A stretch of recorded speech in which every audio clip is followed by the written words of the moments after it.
आणि आता बुलेटिनमध्ये पाहणार आहोत 25 मिनिटात 50 बातम्या सुरुवात करूयात। अमरावतीत वादळी वाऱ्यासह गारपीट झाली आहे। धामणगाव तालुक्याला पावसाचा सर्वाधिक फटका बसलाय। पाऊस आणि गारपिटीमुळे उन्हाळी पिकांचं नुकसान झालंय तर अनेक ठिकाणी वृक्ष आणि घरांची पडझड झाली आहे। परभणीतील पूर्णा तालुक्याला अवकाळी पावसासह गारपिटीने झोडपून काढले। वादळी वाऱ्यासह आलेल्या पावसामुळे अनेक घरांवरील पत्रे उडालेले आहेत। तसंच फळबागा, कापूस, सूर्यफूल पिकांचं मोठं नुकसान झालंय। काही घरांमध्ये पावसाचं पाणी शिरल्याने घरातील साहित्याचं देखील नुकसान झालंय। यवतमाळच्या बाबुळगाव येथील कृषी उत्पन्न बाजार समितीमध्ये ठेवण्यात आलेल्या शेतकऱ्याचा शेतमाल अवकाळी पावसात भिजलाय। बाजार समितीमध्ये शेतकऱ्यांनी विक्रीसाठी आणलेला सोयाबीन अवकाळी पावसाच्या तडाख्यात सापडल्याने शेतकऱ्यांचं मोठ्या प्रमाणात नुकसान झालंय। राज्यावर अवकाळी पावसाचं संकट कायम आहे। विदर्भ, मराठवाड्यासह मध्य महाराष्ट्रात पावसाचा ऑरेंज अलर्ट देण्यात आलेला आहे। गारपिटीसह वादळी वाऱ्याच्या पावसाच्या इशाऱ्यामुळे शेतकऱ्यांची चिंता वाढली आहे। वादळी पावसासह झालेल्या गारपिटीचा मराठवाड्यातील शेतीला फटका बसलाय। अनेक ठिकाणी गारांचा खच पडला असून केळी, आंबा, पपई, हळद आणि कांदा पिकाचं अतोनात नुकसान झालंय।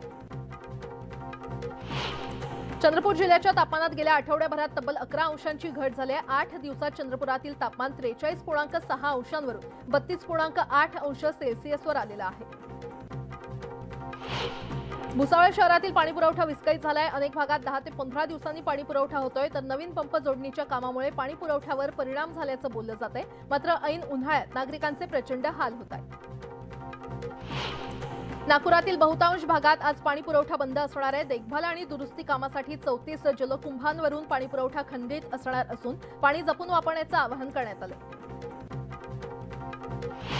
धाराशिवमध्ये गेल्या 15 ते 20 दिवसांपासून उन्हाचा पारा 40 अंशांवर गेल्यानं तापमानात वाढ झाली आहे। भर दुपारी रस्ते ओस पडून दिलासा मिळावा म्हणून नागरिक थंड पेयाचा आधार घेत आहेत। तर हवामान विभागानं पुढील 2 दिवसात पुन्हा अवकाळीचा इशारा दिलाय आणि त्यामुळे नागरिकांना उष्णतेपासून दिलासा मिळण्याची शक्यता आहे। उष्माघाताने 7 मेंढ्यांचा तडफडून मृत्यू झाल्याची धक्कादायक घटना बीडच्या नेकनूर गावात घडलेली आहे। वाढत्या उष्णतेमुळे माणसांसह जनावरांना देखील धोका निर्माण झालाय। 7 मेंढ्यांच्या मृत्यूमुळे संबंधित मेंढपाळाचं लाखो रुपयांचं नुकसान झालंय। शेतकऱ्यांसाठी गोपीनाथ मुंडे अपघात विमा योजना सुरू करण्यात आली। बरेचदा विमा कंपन्यांकडून भरपाई देताना अडवणूक केली जात असल्याचा आरोप होतोय आणि याच पार्श्वभूमीवर योजनेमध्ये बदल करून सानुग्रह अनुदान योजनेचा लाभ देण्यासाठी प्रस्ताव मंजुरीचा अधिकार तहसीलदारांच्या समितीला देण्यात आलाय। बाजारपेठेत हळदीची आवक वाढली आहे। नांदेडच्या नवा मोंढा बाजार समितीमध्ये हळदीची विक्रमी आवक झाली आहे। एकाच दिवशी 5000 क्विंटलहून अधिक आवक झाली आहे। म्हशींच्या संख्येत घट झाल्यानं तुटवडा निर्माण झालेला आहे। दुग्धजन्य पदार्थांची मागणी वाढत असल्यानं फुल क्रीम दुधाच्या दरात वाढ झाली आहे। जळगावात अवकाळी पावसानं थैमान घातलंय। वादळी वाऱ्यासह आलेल्या पावसानं पपई आणि लिंबूच्या बागा जमीनदोस्त झाल्या असून शेतकऱ्यांचं मोठं नुकसान झालंय। भडगाव तालुक्यातील महिंदळे इथे पपई, लिंबूसह मका, बाजरी आणि ज्वारीची पिकं देखील मातीमोल झाली आहेत। वाशीतील मुंबई कृषी उत्पन्न बाजार समितीमध्ये भाजीपाल्याचे दर वधारले असून शिमला मिरची, वांगी, फरसबी आणि काकडीच्या दरात 10 ते 15% वाढ झाली आहे। अवकाळी पाऊस आणि अतिउष्णतेमुळे भाज्यांचं उत्पादन कमी झालं असून दर वाढले असल्याची माहिती व्यापाऱ्यांनी दिली आहे। कांदा बाजारात आवक वाढली आहे। सर्वाधिक आवक सोलापूर बाजारात तर पिंपळगाव, बसवंत बाजारात सर्वाधिक 1401 रुपये प्रति क्विंटलचा दर मिळालाय। राज्यातील बाजारात कापूस आवक स्थिर आहे। मानवत बाजारात 4160 क्विंटलची सर्वाधिक आवक झाली असून हिंगणघाट बाजारात कापसाला सर्वाधिक 8035 रुपये दर मिळालाय। मुंबई कृषी उत्पन्न बाजार समितीमध्ये गेल्या महिन्यात हापूस निर्यातीचा जोर वाढला होता। मात्र आता अवकाळी पावसानं उत्पादन घटल्यानं निर्यात देखील रोडावली आहे। गेल्या वर्षी एप्रिलमध्ये 75% हापूसची निर्यात झाली होती। तुरीच्या दरातील तेजी कायम आहे। हिंगणघाट बाजारात तुरीला सर्वाधिक 9295 रुपये दर मिळाला असून 2003 क्विंटल तुरीची आवक झाली आहे। हरभऱ्याच्या दरात किंचित चढ उतार पाहायला मिळतोय। सर्वाधिक 9051 क्विंटलची हरभरा आवक लातूर बाजारात झालेली आहे। मुंबई बाजारात हरभऱ्याला 6000 प्रति क्विंटलचा दर मिळाला असून पुणे बाजारात 5750 रुपये दर मिळालाय। राज्यातील बाजारपेठांमध्ये सोयाबीनची आवक काहीशी वाढलेली आहे। लातूर बाजारात सोयाबीनची सर्वाधिक 20755 क्विंटल आवक झाली आहे तर सोयाबीनला प्रति क्विंटल 5000 रुपये दर मिळतोय। नाशिकमधील बांधकाम व्यावसायिकांवर आयकर विभागाने छापेमारी केली। 3 दिवस चाललेल्या छाप्यामध्ये 3300 कोटींहून अधिकचे अनधिकृत व्यवहार झाल्याचं तपासात उघड झालंय। सीलबंद शासकीय पोषण आहारात भला मोठा उंदीर निघाल्याची घटना छत्रपती संभाजीनगरच्या सिल्लोडमध्ये घडलेली आहे। प्रशासनाच्या हलगर्जीपणामुळे आरोग्य धोक्यात आलंय। याबाबत वरिष्ठ अधिकारी काय निर्णय घेतात याकडे लक्ष लागलंय। रत्नागिरीच्या वारसूमध्ये रिफायनरीसाठी सलग दुसऱ्या दिवशी देखील सर्वेक्षण सुरू राहणार आहे। कडेकोट पोलीस बंदोबस्तात हे सर्वेक्षण होत असून 1800 पोलीस कर्मचारी तैनात करण्यात आलेले आहेत। तसंच एसआरपीएफच्या 3 तुकड्या दाखल झाल्या। साताऱ्यामध्ये मुख्यमंत्र्यांनी कोयना जलसागरातील पुलाची पाहणी केली। कांदाटी खोऱ्यातील नागरिकांना नव्या पुलामुळे मोठा आधार मिळणार आहे आणि त्यासोबतच पर्यटनाला देखील चालना मिळणार आहे। कोल्हापुरात महिला महाराष्ट्र केसरी कुस्ती स्पर्धा आयोजित करण्यात आली। राज्यभरातील स्पर्धक यामध्ये सहभागी झालेत। मानाच्या गदेसाठी आज स्पर्धेचा अंतिम सामना होतोय।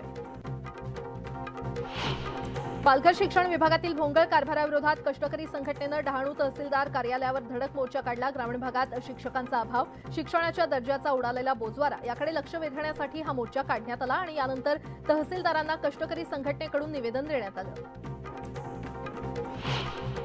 छत्रपती संभाजीनगरमधील पेट्रोल पंपाच्या आवारात बिबट्याचा मुक्त संचार पाहायला मिळाला। हा बिबट्या सीसीटीव्ही कॅमेऱ्यामध्ये कैद झाला असून परिसरात भीतीचं वातावरण निर्माण झालंय। म्हाडाच्या अनामत रकमेमध्ये वाढ होण्याची शक्यता आहे। या संदर्भात म्हाडा अध्यक्षांसमोर प्रस्ताव सादर केला जाणार आहे। यानुसार अत्यल्प गटासाठी 25 तर अल्प गटासाठी 50,000 भरावे लागणार आहेत। आरोग्य विभागात लवकरच मेगा भरती होणार आहे। वैद्यकीय महाविद्यालयातील प्राध्यापकांसह वर्ग 3 आणि 4 मधील रिक्त 10,000 पदं भरण्याचे निर्देश औरंगाबाद खंडपीठानं दिलेले आहेत आणि 3 महिन्यात पदभरती करा, कारण यासाठी पुन्हा वेळ वाढवून दिला जाणार नसल्याचं कोर्टानं म्हटलंय। सीएसएमटीवरील फलाट क्रमांक 10, 11, 12 आणि 13च्या विस्तारीकरणाचं काम सुरू आहे। त्यामुळे 30 सप्टेंबरपर्यंत हावडा, मुंबई, अमरावती आणि नंदीग्राम एक्सप्रेससह काही गाड्या दादरपर्यंतच चालवल्या जाणार आहेत। पश्चिम रेल्वेवरील चर्चगेट आणि अंधेरी रेल्वे स्थानकात सलून सुरू करण्याचा निर्णय रेल्वे प्रशासनानं घेतलेला आहे। त्यामुळे प्रवाशांना आता फेशियल, दाढी आणि अन्य सुविधा मिळणार आहेत। या सलूनमध्ये केस कापण्यासाठी 199 रुपये तर दाढी करण्यासाठी 90 रुपये मोजावे लागणार आहेत। राज्यपाल रमेश बैस यांचा नाशिक शिर्डी दौरा रद्द झालेला आहे। रमेश बैस त्र्यंबकेश्वर, काळाराम आणि शिर्डी मंदिराला भेट देणार होते, मात्र त्यांचा 2 दिवसीय दौरा रद्द झाल्याची माहिती मिळते। बारसू सोलगावमध्ये आंदोलन सुरू असून खासदार विनायक राऊत सकाळी आंदोलकांची भेट घेणार आहेत। ग्रामस्थांनी रिफायनरीला मोठा विरोध केला होता। पोलिसांसोबत झटापट देखील झाल्याचं वृत्त पाहायला मिळालं। उद्योगमंत्री उदय सामंत आज सकाळी राष्ट्रवादी काँग्रेसचे सर्वेसर्वा शरद पवार यांची भेट घेणार असून बारसू प्रकरणावर या दोन्ही नेत्यांमध्ये चर्चा होणार आहे। पुणे जिल्ह्यातील वरवंड इथे ठाकरे गटाचे खासदार संजय राऊत यांची सभा होणार आहे। भाजपचे आमदार राहुल कुल यांच्या विरोधात संध्याकाळी या सभेचं आयोजन करण्यात आलंय। धाराशिवच्या कळंब तालुक्यातील येरमाळामध्ये गुटखा विक्री विरोधात कारवाई करण्यात आलेली आहे। यावेळी पोलिसांनी केलेल्या छापेमारीमध्ये 9 लाखांचा गुटखा जप्त करण्यात आला असून 2 आरोपींना अटक करण्यात आली आहे। पुण्याचे पालकमंत्री चंद्रकांत पाटील यांच्या उपस्थितीमध्ये कालवा समितीची बैठक होणार आहे। या बैठकीमध्ये पुण्यात पाणीकपात होणार का हे ठरणार आहे। अमरनाथ शहरात नियमित कचरा उचलला जात नसल्याने रस्त्याच्या कडेला कचऱ्याचं साम्राज्य पाहायला मिळतंय। कोहसगाव परिसरात देखील हीच परिस्थिती आहे। इथे जागोजागी साचलेल्या कचऱ्यामुळे परिसरात दुर्गंधी पसरली आहे। नागपुरात सुरू असलेल्या अवकाळी पावसामुळे शहरात डेंग्यूचं संकट वाढलंय। शहरात 17,306 नागरिकांच्या आयजीएम एलिसा चाचणीमध्ये 2,470 डेंग्यूचे रुग्ण आढळलेले आहेत। मुंबई महानगरपालिकेकडून बांधण्यात येत असलेल्या जलतरण तलावाच्या कामानं वेग घेतलेला आहे आणि येत्या काही महिन्यात मुंबई शहर आणि उपनगरातील पालिकेच्या जलतरण तलावांची संख्या सुमारे 5 ने वाढणार आहे। खासगी ट्रॅव्हल्सला टक्कर देण्याबरोबरच लांब पल्ल्याच्या मार्गावरील प्रवाशांना एसटीकडे आकर्षित करण्यासाठी आता महामंडळानं 50 नवीन साध्या स्लीपर बस ताफ्यामध्ये समाविष्ट करण्याचा निर्णय घेतलेला आहे। या बस राज्यातील विविध महत्त्वाच्या 25 मार्गांवर रात्रराणी म्हणून चालवण्यात येणार आहेत। दिल्लीच्या महापौर आणि उपमहापौरपदासाठी आज निवडणूक होते आणि दिल्ली कॉर्पोरेशन सेक्रेटरी सिव्हिक सेंटरमध्ये ही प्रक्रिया सुरू होणार आहे। महापौर पदासाठी आम आदमी पक्षाच्या उमेदवार शेली ओब्रॉय आणि भाजपच्या उमेदवार शिखा राय रिंगणात आहेत। अतिक अहमद आणि अशरफ हत्येप्रकरणी सर्वोच्च न्यायालयामध्ये दाखल करण्यात आलेल्या याचिकेवर 28 एप्रिलला सुनावणी होणार आहे। या हत्येप्रकरणी जनहित याचिका दाखल करण्यात आली असून न्यायमूर्ती एस रवींद्र भट्ट आणि न्यायमूर्ती दीपंकर दत्ता यांच्या खंडपीठासमोर सुनावणी होणार आहे। पंतप्रधान मोदींचा सिल्वासामध्ये 13 किलोमीटर रोड शो पार पडला. 4800 कोटींच्या विविध विकास प्रकल्पांचं मोदींच्या हस्ते लोकार्पण आणि भूमिपूजन करण्यात आलं. पश्चिम बंगालमध्ये अल्पवयीन मुलीच्या मृत्यू प्रकरणी तीव्र निदर्शनं करण्यात आली. यावेळी संतप्त आंदोलकांनी पोलीस ठाण्याला आग लावली. यामध्ये 32 पोलीस जखमी झाले. ऑपरेशन कावेरी अंतर्गत सुदानमध्ये अडकलेल्या 500हून अधिक भारतीयांची सुटका करण्यात यश आलेलं आहे. INS सुमेधामधून 300 जणांची पहिली तुकडी रवाना झाली आहे. पंजाबचे माजी मुख्यमंत्री प्रकाश सिंग बादल यांचं निधन झालंय. वयाच्या 95व्या वर्षी त्यांनी अखेरचा श्वास घेतला. प्रकाश सिंग बादल यांच्या निधनानंतर पंतप्रधान मोदींकडून शोक व्यक्त करण्यात आला. अमेरिकेचे राष्ट्राध्यक्ष जो बायडन यांनी पुन्हा निवडणूक लढवण्याची घोषणा केलेली आहे. 2024 मध्ये होणाऱ्या निवडणुकीसाठी डेमोक्रॅटिक पक्षानं दावा केलाय. मुंबईची कनेक्टिव्हिटी वाढावी यासाठी मुंबई महानगर प्रदेश विकास प्राधिकरणाकडून सुरू करण्यात आलेल्या मेट्रो 2A आणि मेट्रो 7ला प्रवाशांचा प्रतिसाद मिळतोय आणि मेट्रो ऐन पावसाळ्यात बंद पडू नये म्हणून महामुंबई मेट्रो ऑपरेशन कॉर्पोरेशननं कंबर कसलेली आहे आणि त्यानुसार कॉर्पोरेशनने हालचाली सुरू केल्या असून यासाठी प्रत्येक स्थानकावर लक्ष केंद्रित करण्यात आले.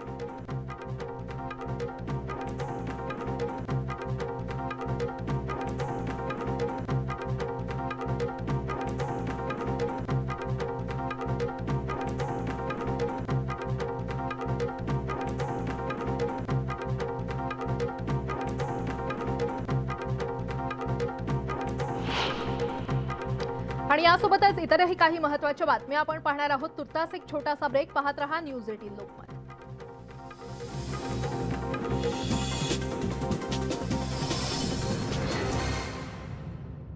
ब्रेकनंतर स्वागत आणि आता एक सविस्तर बातमी पाहूया. शिर्डीच्या साई संस्थांबाबत चुकीची माहिती व्हायरल करून वाद निर्माण करण्याचा प्रयत्न केला जात असल्याचं समोर आलंय.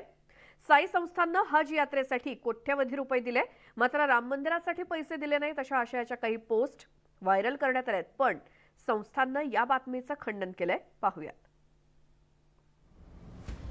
लाखो भाविकांचं श्रद्धास्थान असलेल्या शिर्डी साई मंदिरात रोजच लाखो भाविक दर्शनासाठी येत असतात. त्यामुळे साई मंदिर परिसरात नेहमीच भाविकांची वर्दळ असते. अनेकदा साईबाबांच्या नावानं सोशल मीडियावर फेक मेसेजेस व्हायरल होत असतात. आताही असाच नवा वाद निर्माण झाल्याचं पाहायला मिळत आहे.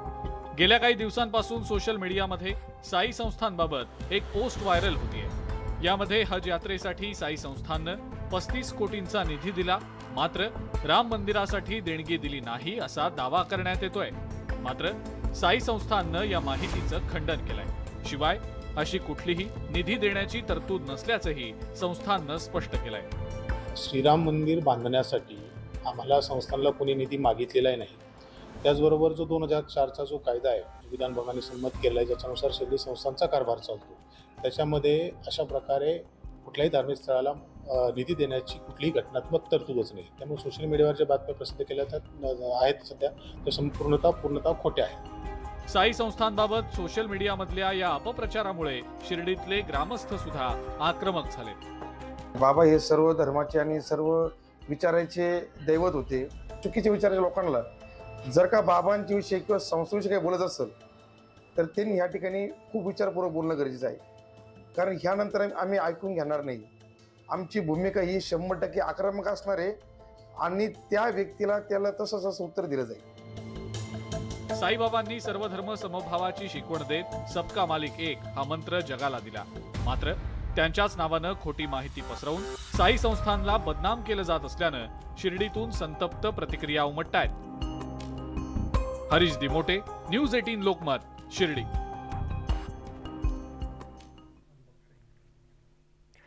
तर महाराष्ट्र अनलिमिटेड मध्ये आपण सविस्तर बातम्या काही पाहिल्या आणि कोणत्याही एका बातमीचा व्हिडिओ तुम्हाला पुन्हा पाहायचा असल्यास, ती बातमी पुन्हा पाहायची असल्यास न्यूज 18 लोकमतच्या YouTube चॅनलला सबस्क्राईब करा. तिथे तुम्हाला हे व्हिडिओ पुन्हा पाहता येतील. त्याचसोबत आमच्या फेसबुक पेजला सुद्धा फॉलो करा. आणि आता सकाळचे 10 वाजतायत आणि यानंतरच्या बुलेटिनमध्ये महाराष्ट्र अनलिमिटेडमध्ये आपण अशाच काही सविस्तर बातम्या जाणून घेणार आहोत. मात्र त्याआधी एक नजर टाकूयात टॉप 18 न्यूजवर.